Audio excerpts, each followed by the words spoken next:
اعوذ باللہ من الشیطان الرجیم بسم اللہ الرحمن الرحیم۔ آج ہم 5 نومبر 2023 ریق المختوم کا سیشن 7 سٹارٹ کرنے لگے۔ اللہ تعالیٰ ہمیں نبی کریم صلی اللہ علیہ وآلہ وسلم کے اسوہ حسنہ پر عمل کرنے کی توفیق عطا فرمائے۔ اللہ تعالیٰ ہمیں نبی کریم صلی اللہ علیہ وآلہ وسلم کی سیرت پر چلنے کی توفیق عطا فرمائے۔ اللہ تعالیٰ ہمارا حامی و ناصر ہو۔ السلام علیکم ورحمۃ اللہ وبرکاتہ۔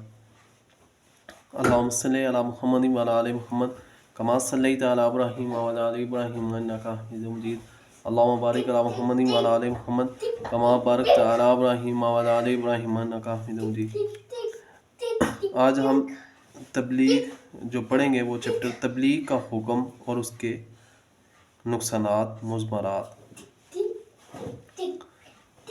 کہ نبی کریم صلی اللہ علیہ وسلم کے جب تبلیغ کا حکم کیا گیا اس کے بارے میں ہم پڑھیں گے کہ کس طریقے سے نبی کریم صلی اللہ علیہ وسلم کے راستے میں حکم ہوا اور کس طرح کے جو نا رکاوٹیں آئیں اور کس طرح نبی کریم صلی اللہ علیہ وسلم نے اس کو مینیج کیا۔ بسم اللہ الرحمن الرحیم۔ سورہ مدثر کی ابتدائی آیات یا ایھا المدثر سے لے کر والی ربک فاصبر تک میں نبی کریم صلی اللہ علیہ وسلم کو کئی حکم دیے گئے ہیں جو بظاہر تو بہت مختصر اور سادہ ہیں لیکن حقیقتاً بڑے دور رس مقاصد پر مشتمل ہے اور حقائق پر ان کے گہرے اثرات مرتب ہوتے ہیں۔ چنانچہ انداز کی آخری منزل یہ ہے کہ عالم وجود میں اللہ کی مرضی کے خلاف جو بھی چل رہا ہو اسے اس کے پرخطر انجام سے آگاہ کر دیا جائے اور وہ بھی اس طرح کے عذاب الہی کے خوف سے اس کے دل و دماغ میں ہلچل اور اتھل پتھل مچ جائے۔ رب کی بڑائی اور کبریائی بجا لانے کی آخری منزل یہ ہے کہ روح زمین پر کسی اور کی کبریائی برقرار نہ رہنے دی جائے بلکہ اس کی شوکت توڑ دی جائے اور اسے الٹ کر رکھ دیا جائے یہاں تک کہ روح زمین پر صرف اللہ کی بڑائی باقی رہے۔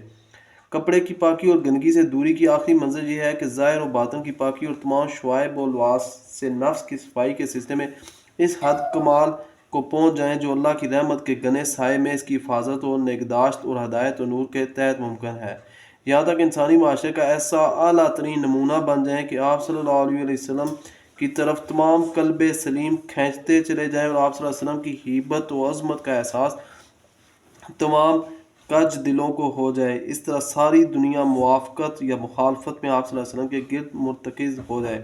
احسان کر کے اس پر کثرت نہ چاہنے کی آخری منزل یہ ہے کہ اپنی جدوجہد اور کارناموں کو بڑائی اور اہمیت نہ دیں بلکہ ایک کے بعد دوسرے عمل کے لیے جدوجہد کرتے جائیں اور بڑے پیمانے پر قربانی اور جہد و مشقت کر کے اسے اس معنی میں فراموش کرتے جائیں کہ یہ ہمارا کوئی کارنامہ ہے، یعنی اللہ کی یاد اور اس کے سامنے جوابدہی کا احساس اپنی جہد و مشقت کے احساسات پر غالب رہے۔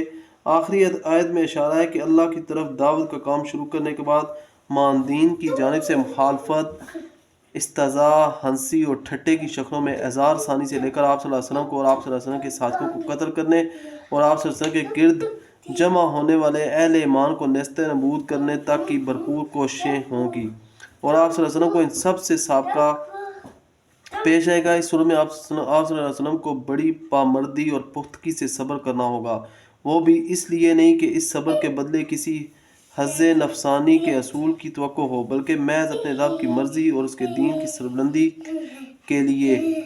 وَلِ رَبِّكَ فَاصْبِرْ، اللہ اکبر۔ یہ احکامات اپنی ظاہری شکل میں کتنے سادہ اور مختصر ہیں اور ان کے الفاظ کی بندش کتنی پرسکون اور پرکشش نغمگی لیے ہوئے ہے، لیکن عمل اور مقصد کے لحاظ سے یہ احکامات کتنے باریک، کتنے باعظمت اور کتنے سخت ہیں اور ان کے نتیجے میں کتنی سخت جو مکھی آندھی بپا ہوگی جو ساری دنیا کے گوشے گوشے کو ہلا کر ایک کو دوسرے سے گتھ کر رکھ دے گی۔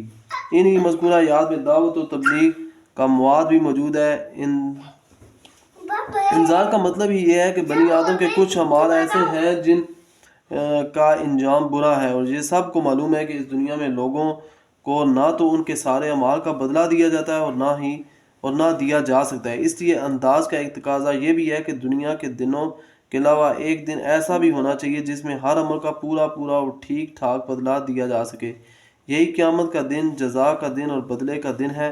پھر اس دن بدلہ دیے جانے کا لازمی تقاضا ہے کہ ہم دنیا میں جو زندگی گزار رہے ہیں اس کے علاوہ بھی ایک زندگی ہو۔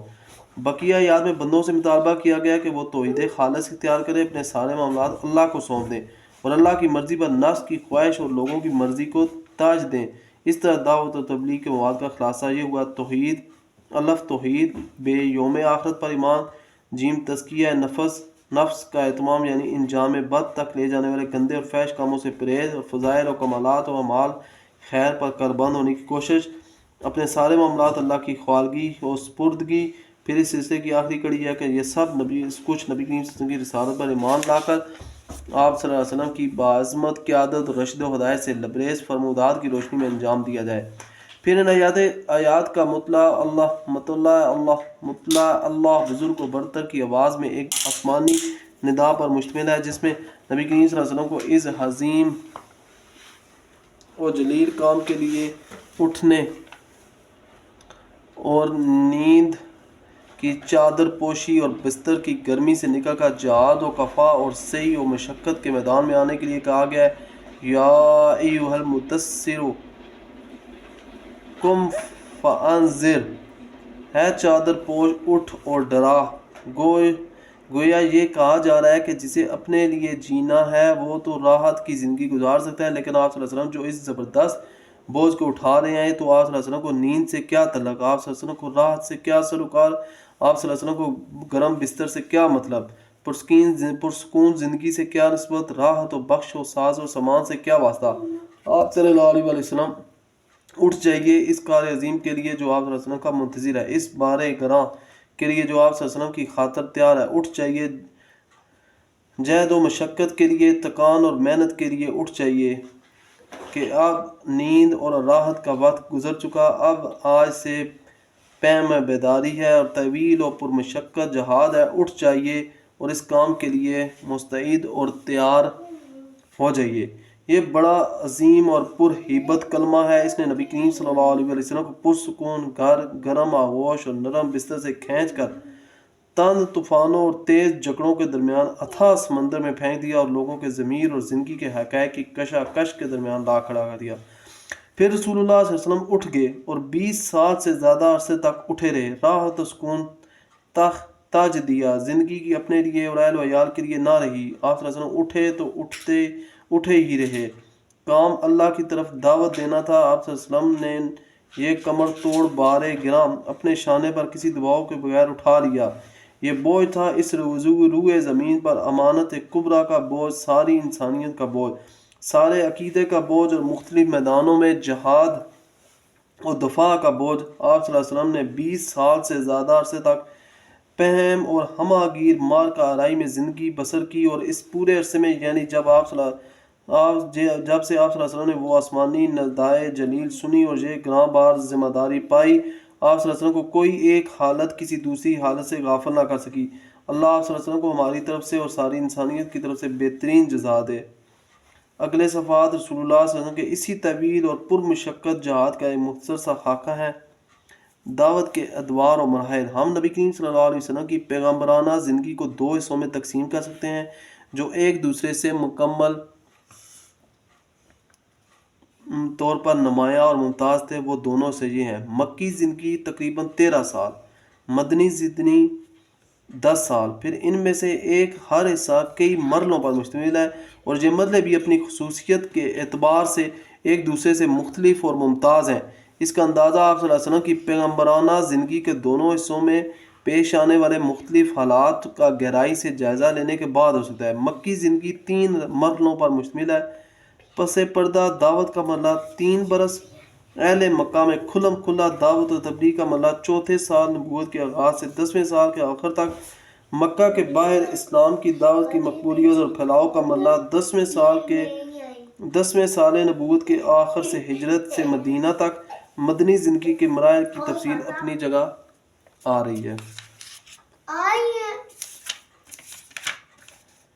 پہلا مرحلہ کاوش تبلیغ، خفیہ دعوت کے 3 سال۔ یہ معلوم ہے کہ مکہ دین عرب کا مرکز تھا، یہاں کعبہ کے پاسبان بھی تھے اور ان بتوں کے نگہبان بھی جنہیں پورا عرب تحدیث کی نظر سے دیکھتا تھا، اس لیے وہ کسی دور افتادہ مقام کی بنسبت مکہ میں مقصد اصلاح تک رسائی ذرا زیادہ دشوار تھی۔ یہاں ایسی عظیمت درکار تھی جسے مصائب و مشکلات کے جھٹکے اپنی جگہ سے نہ ہلا سکیں۔ اس کیفیت کے پیش نظر حکمت کا تقاضا تھا کہ پہلے دعوت و تبلیغ کا کام پس پردہ اندام دیا جائے تاکہ اہل مکہ کے سامنے اچانک ایک ہجان خیز صورتحال نہ آ جائے۔ اولین راہروان اسلام، یہ بالکل فطری بات تھی کہ رسول اللہ صلی اللہ علیہ وسلم سب سے پہلے ان لوگوں پر اسلام پیش کرتے جن سے آپ صلی اللہ علیہ وسلم کا سب سے گہرا ربط و تعلق تھا، یعنی اپنے گھر کے لوگوں اور دوستوں پر۔ چنانچہ آپ صلی اللہ علیہ وسلم نے سب سے پہلے انہی کو دعوت دی۔ اس طرح آپ صلی اللہ علیہ وسلم نے ابتدا میں اپنی جان پہچان کے ان لوگوں کو حق کی طرف بلایا جن کے چہروں پر آپ صلی اللہ علیہ وسلم بلائی کے آثار دیکھ چکے تھے اور یہ جان چکے تھے کہ وہ حق اور خیر کو پسند کرتے ہیں۔ آپ صلی اللہ علیہ وآلہ وسلم کے صدق و صلاح سے واقف ہیں۔ پھر آپ نے جنہیں اسلام کی دعوت دی ان میں سے ایک ایسی جماعت نے جسے کبھی بھی رسول اللہ صلی اللہ علیہ وسلم کی عظمت، جلالت نفس اور سچائی پر شبہ نہ گزرا تھا، آپ کی دعوت قبول کر لی۔ یہ اسلامی تاریخ میں سابقین اولین کے وصف سے مشہور ہیں۔ ان میں سرفہرست آپ صلی اللہ علیہ وسلم کی بیوی ام المومنین حضرت خدیجہ رضی اللہ تعالیٰ بنت خویلد، آپ صلی اللہ علیہ وسلم کے آزاد کردہ غلام حضرت زید بن حارثہ رضی اللہ تعالیٰ عنہ، آپ صلی اللہ علیہ وسلم کے چچا زید بن حارثہ بن شرجیل کلبی، آپ صلی اللہ علیہ وسلم کے چچیرے بھائی حضرت علی بن طالب رضی اللہ عنہ جو بھی آپ صلی اللہ علیہ وسلم کے زیر کفالت بچے تھے، آپ صلی اللہ علیہ وسلم کے یار غار حضرت ابو بکر صدیق رضی اللہ عنہ اجمعین، یہ سب کے سب پہلے ہی دن مسلمان ہو گئے تھے۔ اس کے بعد حضرت ابو بکر صدیق رضی اللہ عنہ کی تبلیغ میں سرگرم ہو گئے۔ وہ بڑے ہر دل عزیز، نرم و پسندیدہ خصائل کے حامل، با اخلاق اور دریا دل تھے۔ ان کے پاس ان کی مروت اور دور اندیشی، تجارت اور حسن صحبت کی وجہ سے لوگوں کی آمد و رفت لگی رہتی تھی۔ چنانچہ انہوں نے اپنے پاس آنے جانے والے اور اٹھنے بیٹھنے والوں میں جس کو قابل اعتماد پایا اسے اب اسلام کی دعوت دینی شروع کر دی۔ ان کی کوشش سے حضرت عثمان رضی اللہ عنہ، حضرت زبیر رضی اللہ عنہ، حضرت عبد الرحمن بن عوف رضی اللہ عنہ، حضرت سعد بن ابی وقاص رضی اللہ عنہ، حضرت طلحہ بن عبید رضی اللہ عنہ مسلمان ہوئے۔ یہ بزرگ اسلام کا ہر اول دستہ تھے۔ شروع میں جو لوگ اسلام لائے انہی میں حضرت بلال حبشی رضی اللہ عنہ بھی ہیں۔ ان کے بعد آمین امت حضرت ابو عبیدہ رضی اللہ عنہ، عامر بن جراح رضی اللہ عنہ، ابو سلمہ رضی اللہ عنہ بن عبد الاسد، ارقم بن ابی الارقم رضی اللہ عنہ، عثمان بن مظعون اور ان کے دونوں بھائی قدامہ اور عبداللہ رضی اللہ عنہ، عبیدہ بن حارث بن مطلب بن عبد المناف، سعید بن زید اور ان کی بیوی یعنی حضرت عمر رضی اللہ عنہ کی بہن فاطمہ رضی اللہ عنہ بنت خطاب اور خباب بن ارد، عبداللہ بن مسعود رضی اللہ عنہ، دوسرے کئی افراد مسلمان ہوئے۔ یہ لوگ مجموعی طور پر قریش کی تمام شاخوں سے تعلق رکھتے تھے۔ ابن شام نے ان کی تعداد 40 سے زائد بتائی ہے، دیکھیے، لیکن ان میں سے بعض کو سابقین ان اولین میں شمار کرنا محل نظر ہے۔ ابن اسحاق کا بیان ہے کہ اس کے بعد مرد اور عورتیں اسلام میں جماعت در جماعت داخل ہوئے، یہاں تک کہ مکہ میں اسلام کا ذکر پھیل گیا اور لوگوں میں اس کا چرچا ہو گیا۔ یہ لوگ چھپ چھپا کر مسلمان ہوتے، رسول اللہ صلی اللہ علیہ وسلم بھی چھپ چھپا کر ہی ان کی رہنمائی اور دینی تعلیم کے لیے ان کے ساتھ جمع ہوتے تھے، کیونکہ تبلیغ کا کام ابھی تک انفرادی طور پر پس پردہ چل رہا تھا۔ ادھر سورہ مدثر کی ابتدائی آیات کے بعد وحی کی آمد پورے تسلسل اور گرم رفتاری کے ساتھ جاری تھی۔ اس دور میں چھوٹی چھوٹی آیتیں نازل ہو رہی تھیں۔ ان آیتوں کا خاتمہ یکساں قسم کے بڑے پرکشش الفاظ پر ہوتا تھا اور ان میں بڑی سکون بخش اور جاذب قلب نغمگی ہوتی تھی جو ان پرسکون اور رقت امیز فضا کے عین مطابق ہوتی تھی۔ پھر ان آیتوں میں تزکیہ نفس کی خوبیاں اور علائش دنیا میں لت پت ہونے کی برائیاں بیان کی جاتی تھی اور جنت اور جہنم کا نقشہ اس طرح کھینچا جاتا تھا کہ گویا وہ آنکھوں کے سامنے ہے۔ یہ آیتیں اہل ایمان کو اس وقت کے انسانی معاشرے سے بالکل الگ ایک دوسری فضا کی سیر کراتی تھی۔ نماز ابتداء جو کچھ نازل ہوا اس میں نماز کا حکم بھی تھا۔ مقاتل بن سلمان کہتے ہیں کہ اللہ تعالیٰ نے ابتدائے اسلام میں 2 رکعت صبح اور 2 رکعت شام کی نماز فرض کی، کیونکہ اللہ کا ارشاد ہے صبح اور شام اپنے رب کی بسم اللہ الرحمن الرحیم فسبح بحمد ربک بالعشی والابکار، صبح اور شام اپنے رب کی حمد کے ساتھ اس کی تسبیح کرو۔ ابن حجر کہتے ہیں کہ نبی کریم صلی اللہ علیہ وسلم اور اسی طرح آپ صلی اللہ علیہ وسلم کے صحابہ کرام واقعہ معراج سے پہلے قطعی طور پر نماز پڑھتے تھے۔ البتہ اس میں اختلاف ہے کہ نماز پنجگانہ سے پہلے کوئی نماز فرض تھی یا نہیں۔ کچھ لوگ کہتے ہیں کہ سورج کے طلوع اور غروب ہونے سے پہلے ایک ایک نماز فرض تھی۔ حارث بن اسامہ نے ابن لیہ کے طریق سے موصلاً حضرت زید بن حارثہ رضی اللہ عنہ سے یہ حدیث روایت کی ہے کہ رسول اللہ صلی اللہ علیہ وسلم پر ابتداء جب وحی آتی تو آپ صلی اللہ علیہ وسلم کے بعد جبرائیل علیہ السلام تشریف لائے اور آپ کو وضو کا طریقہ سکھایا۔ جب وضو سے فارغ ہوئے تو ایک چلو پانی لے کر شرمگاہ پر چھینٹا مارا۔ ابن ماجہ نے بھی اس مفہوم کی حدیث بیان کی ہے کہ برا بن عازب رضی اللہ عنہ اور ابن عباس رضی اللہ عنہ سے بھی اسی طرح کی حدیث مروی ہے کہ ابن عباس رضی اللہ عنہ کی حدیث میں یہ بھی مذکور ہے کہ یہ نماز اولین فرائض میں سے تھی۔ ابن شام کا بیان ہے کہ نبی کریم صلی اللہ علیہ وسلم اور صحابہ کرام نماز کے وقت گھاٹیوں میں چلے جاتے تھے اور اپنی قوم سے چھپ کر نماز پڑھتے تھے۔ ایک بار ابو طالب نے نبی کریم صلی اللہ علیہ وسلم اور حضرت علی کو نماز پڑھتے دیکھ لیا، پوچھا اور حقیقت معلوم ہوئی تو کہا کہ اس پر برقرار رہیں۔ قریش کو اجمالی خبر۔ مختلف واقعات سے ظاہر ہے کہ اس مرحلے میں تبلیغ کا کام اگرچہ انفرادی طور پر چھپ چھپا کر کیا جاتا لیکن قریش کو اس کی سن گن لگ چکی تھی، البتہ انہوں نے اسے قابل توجہ نہ سمجھا۔ محمد غزالی رحمۃ اللہ لکھتے ہیں کہ یہ خبریں قریش کو پہنچ چکی تھیں لیکن قریش نے انہیں کوئی اہمیت نہ دی۔ غالباً انہوں نے محمد صلی اللہ علیہ وسلم کو بھی اسی طرح کا کوئی دینی آدمی سمجھا جو الوہیت اور حقوق الہیت کے موضوع پر گفتگو کرتے ہیں، جیسا کہ امیہ بن ابی سلط، قس بن سعدہ، زید بن عمرو بن نفیل وغیرہ نے کیا تھا۔ البتہ قریش نے آپ کی خبر کے پھیلاؤ اور اثر کے بڑھاؤ سے کچھ اندیشے ضرور محسوس کیے تھے اور ان کی نگاہیں رفتار زمانہ کے ساتھ آپ کے انجام اور آپ کی تبلیغ پر رہنے لگی تھی۔ 3 سال تک تبلیغ کا کام خفیہ اور انفرادی رہا۔ اس دوران اہل ایمان کی ایک جماعت تیار ہوگی جو اخوت اور تعاون پر قائم تھی، اللہ کا پیغام پہنچا رہی تھی اور پیغام کو اس کا مقام دلانے کے لیے کوشاں تھی۔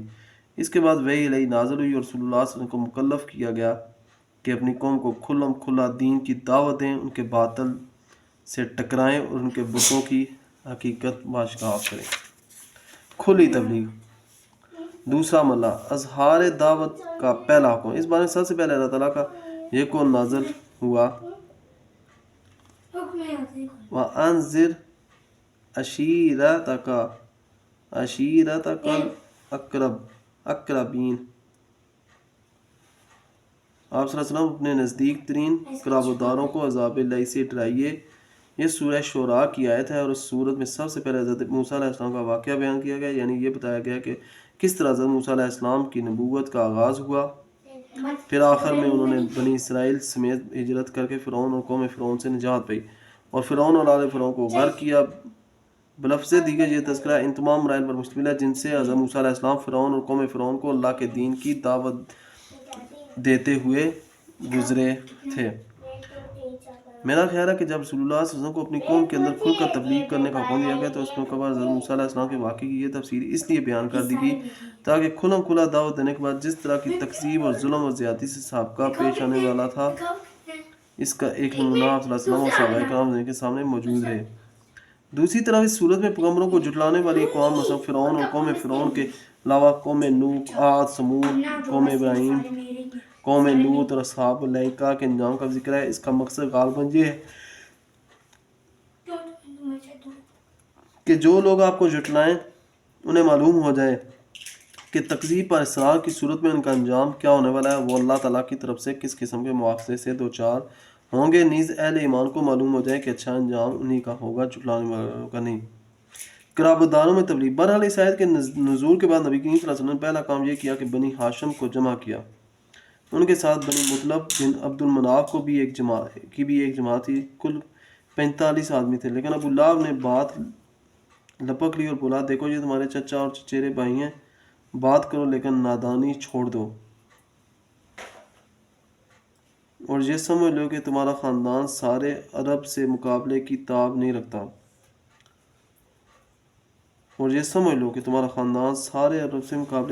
رکھتا اور میں سب سے زیادہ حقدار ہوں کہ تمہیں پکڑ لوں، پس تمہارے لیے تمہارے باپ کا خانوادہ ہی کافی ہے، اور اگر تم اپنی بات پر قائم رہے تو یہ بہت آسان ہوگا کہ قریش کے سارے قبائل تم پر ٹوٹ پڑیں اور بقیہ عرب بھی ان کی امداد کریں۔ پھر میں نہیں جانتا کہ کوئی شخص اپنے باپ کے خانوادے کے لیے تم سے بڑھ کر شر اور تباہی کا باعث ہوگا۔ اس پر نبی کریم صلی اللہ علیہ وسلم نے خاموشی اختیار کر لی اور اس مجلس میں کوئی گفتگو نہ کی۔ اس کے بعد آپ صلی اللہ علیہ وسلم نے انہیں دوبارہ جمع کیا، ارشاد فرمایا ساری حمد اللہ کے لیے ہے، ساری حمد اللہ کے لیے ہے، میں اس کی حمد کرتا ہوں اور اس سے مدد چاہتا ہوں اور اس پر ایمان رکھتا ہوں اور اسی پر بھروسہ کرتا ہوں اور یہ گواہی دیتا ہوں کہ اللہ کے سوا کوئی لائق عبادت نہیں، وہ تنہا ہے، اس کا کوئی شریک نہیں۔ پھر آپ صلی اللہ علیہ وسلم فرمایا رہنما اپنے گھر کے لوگوں سے جھوٹ نہیں بول سکتا، اس خدا کی قسم جس کے سوا کوئی معبود نہیں، میں تمہاری طرف خصوصاً اور لوگوں کی طرف عموماً اللہ کا رسول ہوں۔ باخدا تم لوگ اسی طرح موت سے دوچار ہوگے جیسے سو جاتے ہو اور اسی طرح اٹھائے جاؤ گے جیسے سو کر جاگتے ہو، پھر جو کچھ تم کرتے ہو اس کا تم سے حساب لیا جائے گا، اس کے بعد یا تو ہمیشہ کے لیے جنت ہے یا ہمیشہ کے لیے جہنم۔ اس پر ابو طالب نے کہا نہ پوچھو ہمیں تمہاری معاملت کس قدر پسند ہے، تمہاری نصیحت کس قدر قابل قبول ہے اور ہم تمہاری بات کس قدر سچی جانتے مانتے ہیں، اور یہ تمہارے والد کا خانوادہ جمع ہے اور میں بھی ان کا ایک فرد ہوں، فرق اتنا ہے کہ میں تمہاری پسند کی تکمیل کے لیے ان سب سے پیش ہوں، لہذا تمہیں جس بات کا حکم ہوا ہے اسے انجام دو، باخدا میں تمہاری مسلسل حفاظت و عنایت کرتا رہوں گا، البتہ میری طبیعت عبد المطلب کا دین چھوڑنے پر راضی نہیں۔ ابو لہب نے کہا خدا کی قسم یہ برائی ہے، اس کے ہاتھ دوسروں سے پہلے تم لوگ خود ہی پکڑ لو۔ اس پر ابو طالب نے کہا خدا کی قسم جب تک جان میں جان ہے ہم ان کی حفاظت کرتے رہیں گے۔ کوہ صفا پر جب نبی کریم صلی اللہ علیہ وسلم نے اچھی طرح اطمینان کر لیا کہ اللہ کے دین کی تبلیغ کے دوران ابو طالب ان کی حمایت کریں گے، تو ایک روز آپ صلی اللہ علیہ وسلم نے کوہ صفا پر چڑھ کر یہ بات گئی، یا صبا ہائے صبا یہ پکار سن کر قریش کے قبائل آپ صلی اللہ علیہ وسلم کے پاس جمع ہو گئے اور آپ صلی اللہ علیہ وسلم نے انہیں خدا کی توحید، اپنی رسالت اور یوم آخرت پر ایمان لانے کی دعوت دی۔ اس واقعے کا ایک ٹکڑا صحیح بخاری میں ابن عباس رضی اللہ عنہ سے اس طرح مروی ہے کہ جب وَأَنذِرْ عَشِيرَتَكَ الْأَقْرَبِينَ نازل ہوئی تو نبی کریم صلی اللہ علیہ وسلم نے کوہ صفا پر چڑھ کر بطون قریش کو آواز گانی شروع کر دی، ہے بنی فہر، ہے بنی عدی، یہاں تک کہ سب کے سب اکٹھے ہو گئے، حتیٰ کہ اگر کوئی آدمی خود نہ جا سکتا تھا تو اس نے اپنا قاصد بھیج دیا کہ دیکھیے معاملہ کیا ہے۔ فرض قریش آ گئے، ابو لہب بھی آ گیا۔ اس کے بعد آپ صلی اللہ علیہ وسلم نے فرمایا تم لوگ یہ بتاؤ اگر میں یہ خبر دوں کہ ادھر وادی میں شاہ سواروں کی ایک جماعت ہے جو تم پر چھاپا مارنا چاہتی ہے تو کیا تم مجھے سچا مانو گے؟ لوگوں نے کہا ہاں ہم نے آپ پر سچ ہی کا تجربہ کیا ہے۔ آپ صلی اللہ علیہ وسلم میں اچھا تو میں تمہیں ایک سخت عذاب سے پہلے خبردار کرنے کے لیے بھیجا گیا ہوں۔ اس پر ابو لہب نے کہا تو سارے دن غارت ہو، تو نے ہمیں اس لیے جمع کیا تھا۔ اس پر سورہ تبت یدا ابی لہب وتب نازل ہوئی، ابو لہب کے دونوں ہاتھ غارت ہو اور وہ خود غارت ہو۔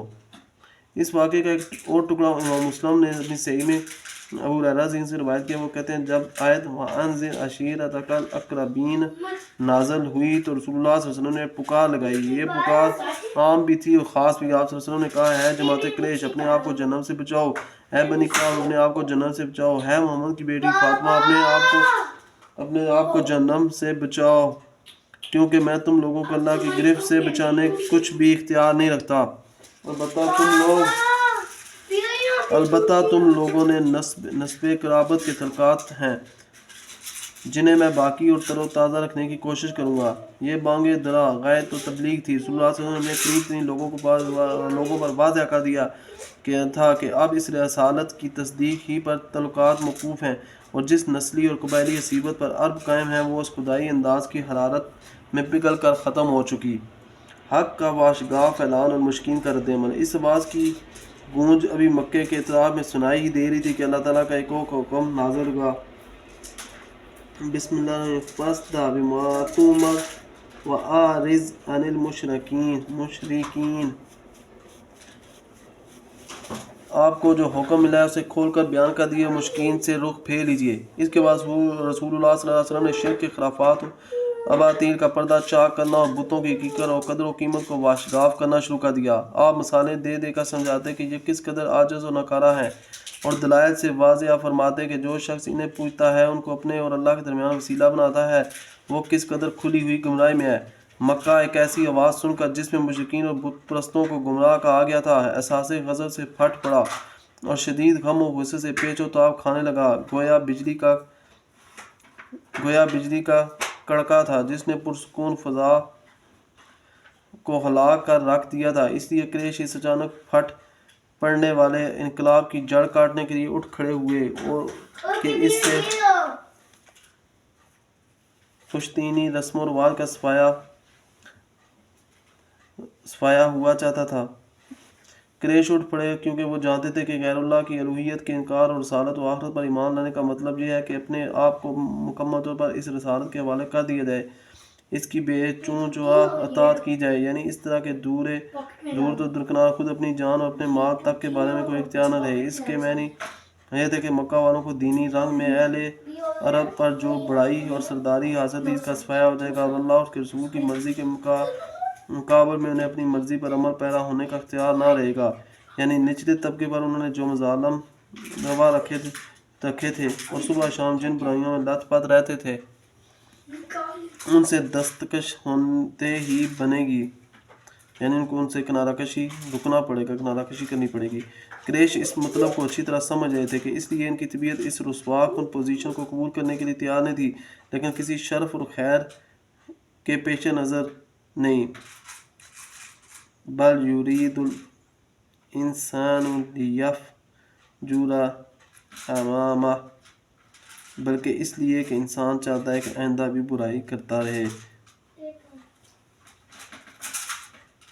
قریش یہ سب کچھ سمجھ رہے تھے، لیکن شکل یہ آن پڑی تھی کہ ان کے سامنے ایک ایسا شخص تھا جو سادہ و امین تھا، انسانی اقدار اور مکارم اخلاق کا اعلیٰ نمونہ تھا، اور ایک طویل عرصے سے انہوں نے اپنے آباء و اجداد کی تاریخ میں اس کی نظیر نہ دیکھی تھی اور نہ سنی، آخر اس کے بالمقابل کریں تو کیا کریں۔ قریش حیران تھے، انہیں واقعی حیران ہونا چاہیے تھا۔ کافی غور و خوض کے بعد ایک راستہ سمجھ میں آیا کہ آپ کے چچا ابو طالب کے پاس جائیں اور مطالبہ کریں کہ وہ آپ کو اور آپ کے کام سے روک دیں۔ پھر انہوں نے اس مطالبے کو حقیقت و واقعیت کا جامہ پہنانے کے لیے یہ دلیل تیار کی کہ ان کے معبودوں کو چھوڑنے کی دعوت دینا اور یہ کہنا کہ یہ معبود نفع نقصان پہنچانے یا اور کچھ کرنے کی طاقت نہیں رکھتے، اور در حقیقت ان معبودوں کی سخت توہین اور بہت بری گالی ہے، اور یہ ہمارے ان آباء و اجداد کو احمق اور گمراہ قرار دینے کے بھی ہم میں نہیں ہیں جو اس دین پر گزر چکے ہیں۔ قریش کو یہی راستہ سمجھ میں آیا اور انہوں نے بڑی تیزی سے اس پر چلنا شروع کر دیا۔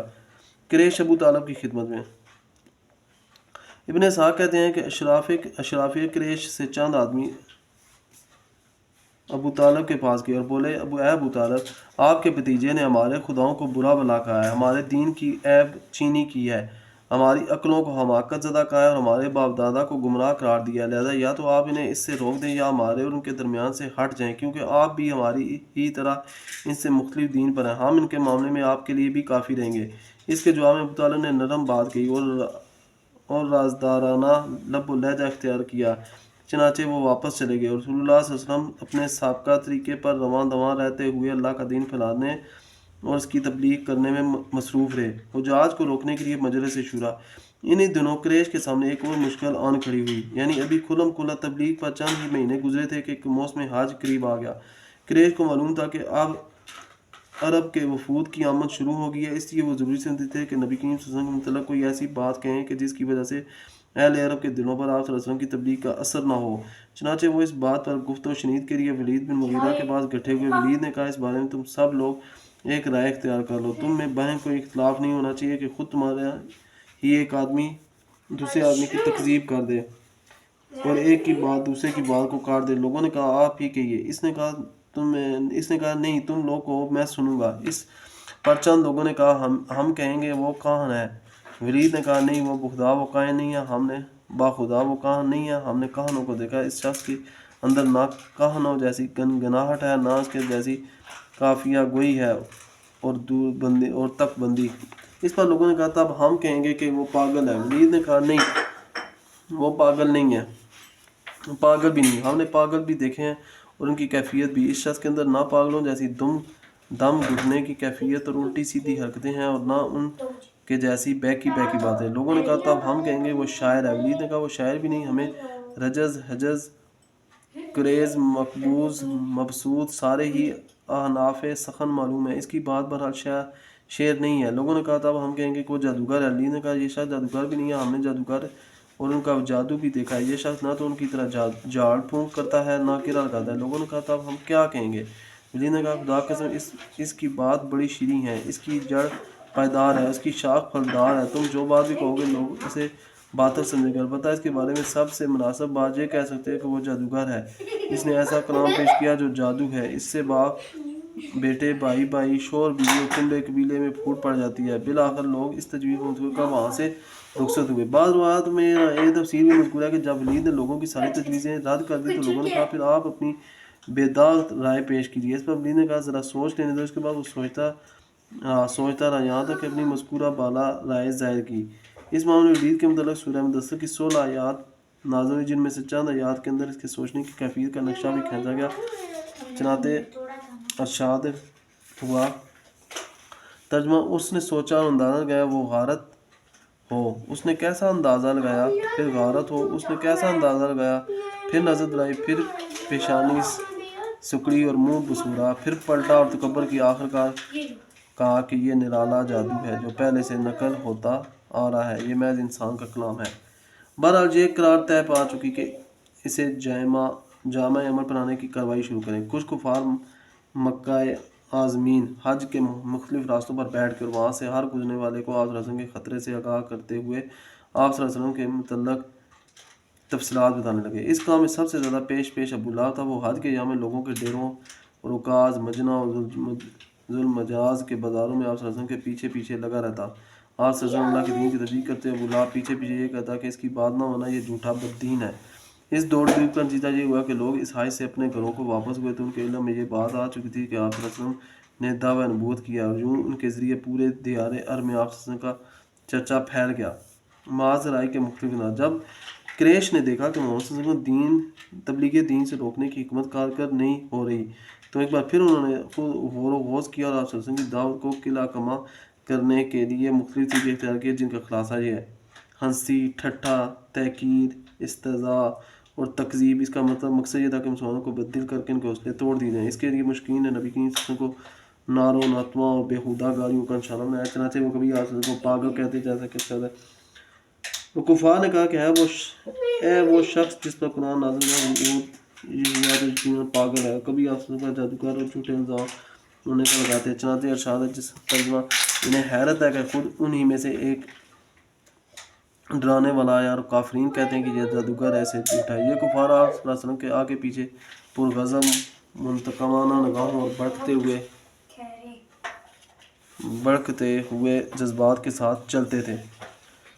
ترجمہ ارشاد ہے جب کفار اس کلام کو سنتے تو آپ صلی اللہ علیہ وسلم کو ایسی نگاہوں سے دیکھتے ہیں کہ گویا آپ صلی اللہ علیہ وسلم کے قدم اکھاڑ دیں گے اور کہتے ہیں کہ یہ یقیناً پاگل ہے۔ اور جب آپ صلی اللہ علیہ وسلم کو کسی جگہ تشریف فرما ہوتے اور آپ کے ارد گرد کمزور و مظلوم صحابہ کرام موجود ہوتے تو انہیں دیکھ کر مشرکین استہزاء کرتے ہوئے کہتے اچھا یہی حضرات ہیں جن پر اللہ نے ہمارے درمیان سے احسان فرمایا ہے۔ جواباً اللہ کا ارشاد ہے کیا اللہ شکر گزاروں کو سب سے زیادہ نہیں جانتا؟ عام طور پر مشرکین کی کیفیت وہی تھی جس کا نقشہ ذیل کی آیات میں کھینچا گیا۔ ترجمہ مجرم تھے، وہ ایمان لانے والوں کا مذاق اڑاتے تھے اور جب ان کے پاس سے گزرتے تو آنکھیں مارتے تھے، اور جب اپنے گھروں کو پڑھتے تو لطف اندوز ہوتے ہوئے پڑھتے تھے، اور جب انہیں دیکھتے تو کہتے کہ یہی گناہ ہے، حالانکہ وہ ان پر نگران بنا کر نہیں بھیجے گئے تھے۔ یہ ہمارا سیشن 7 ختم ہو گیا۔ انشاءاللہ ہم 8ویں سیشن میں معاذ کی دوسری صورت بھی انشاءاللہ پڑھیں گے۔ اللہ تعالی ہمارا حامی و ناصر ہو۔ جو کچھ پڑھا اس میں غلطی کوتاہی ہوگی اللہ تعالیٰ اس کو معاف فرمائے۔ اللہ تعالیٰ ہمیں نبی کریم صلی اللہ علیہ وسلم کی سیرت پر چلنے کی توفیق عطا فرمائے۔ السلام علیکم ورحمۃ اللہ وبرکاتہ۔